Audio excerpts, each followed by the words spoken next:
तुझको हर हाल में पाना है। क्यों भेज दिया उसको? क्यों? कोई रास्ता ही नहीं था। पिछले साल वो 3rd स्टैंडर्ड में फेल हो गया। यकीन करेंगे, 3rd स्टैंडर्ड, और सुधरने के कोई आसार नहीं। ये मेरा बड़ा बेटा हर क्लास में हर सब्जेक्ट में फर्स्ट आता है और वो दूसरा। आपको क्या लगता है उसकी प्रॉब्लम क्या है? प्रॉब्लम उसका रवैया, और क्या। पढ़ाई की तरफ, हर चीज की तरफ हमेशा बदमाशी, तेवर ही तेवर, कभी कोई बात ही नहीं सुनेगा।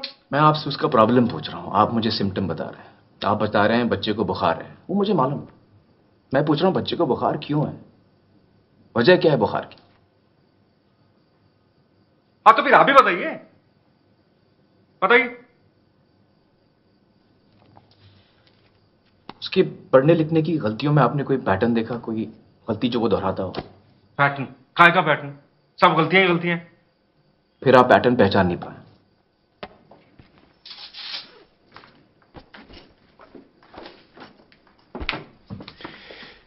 ये देखिए,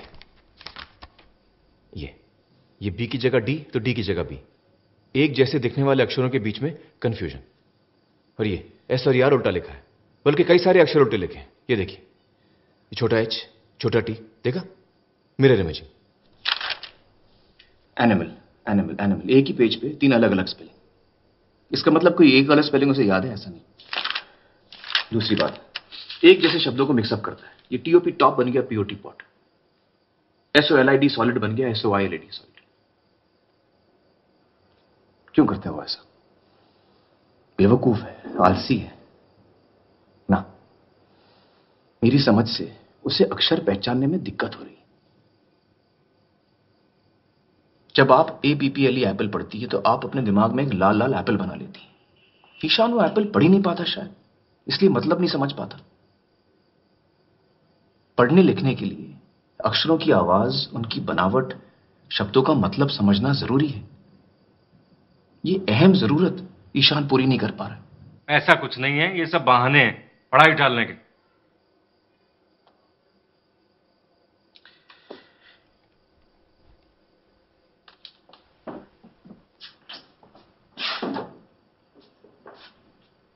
जरा ये पढ़िए मिस्टर अवस्थी। ये कैसे पढ़ सकता हूं मैं? ये तो चाइनीज में है। अरे कोशिश तो कीजिए, चलिए ध्यान दीजिए। क्या बेकार की बात कर रहे हैं, मैं कैसे पढ़ सकता हूं इसको? बदतमीजी कर रहे हैं, आपका रवैया ठीक नहीं है। ये आप शैतानी कर रहे हैं।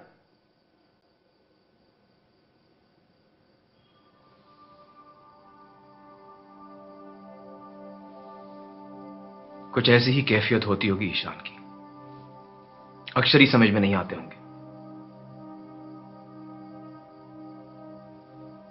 इस पढ़ने लिखने की तकलीफ को डिसलेक्सिया कहते हैं।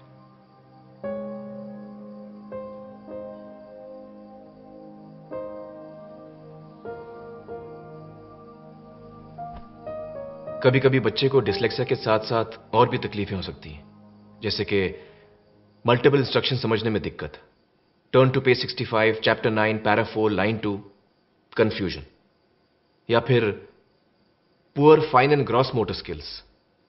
क्या ईशान को अपने शर्ट के बटन या जूते की लेस बांधने में तकलीफ होती है? हाँ। योहान, जब तुम उसकी तरफ बॉल फेंकते हो क्या वो पकड़ पाता है? वो बॉल को कभी जज ही नहीं कर पाता, क्योंकि वो साइज, डिस्टेंस और स्पीड, इन तीनों को एक साथ समझ ही नहीं पाता। कितनी बड़ी बॉल कितनी दूर से कितनी तेज आ रही है, जब तक वो जान ले, गाड़ी छोड़ जाती है।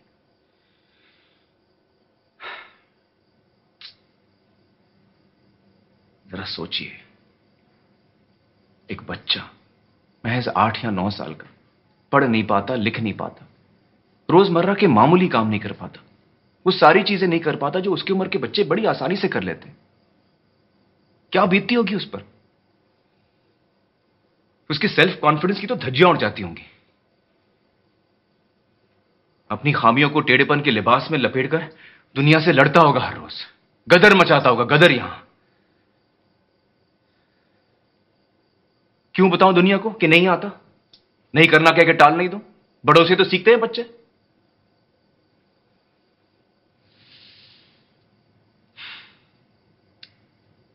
अब तो ये गदर भी कुचल दिया गया है वहां। मुझे अफसोस है उसने पेंटिंग करना बंद कर दिया।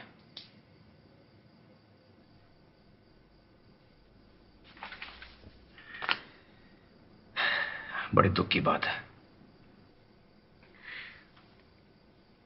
लेकिन ईशान ही क्यों?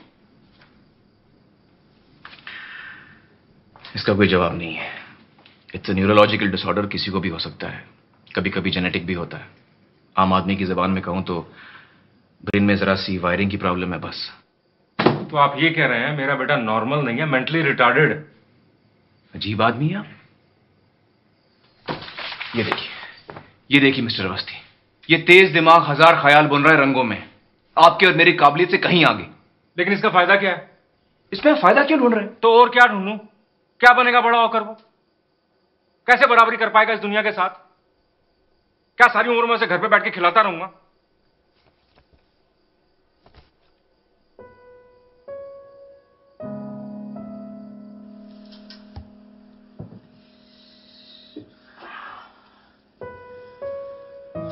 जानता हूं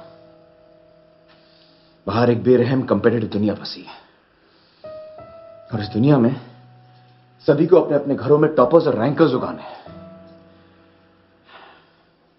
हर किसी को अव्वल नंबर चाहिए। डॉक्टर, इंजीनियर, मैनेजमेंट, इससे कम तो बर्दाश्त ही नहीं है। 95.5%, 95.6%, 95.7%, इससे कम तो गाली के बराबर है। क्यों? अरे जरा सोचो, हर बच्चे की अपनी खूबी होती है, अपनी काबिलियत होती है, अपनी चाहत होती है,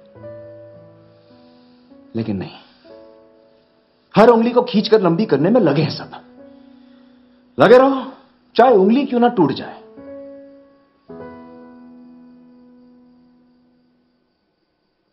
एक व्यक्ति के जीवन की भव्य जागृति समग्र राष्ट्र के भाग्य को बदल सकती है, समस्त मानव जाति के भाग्य को भी।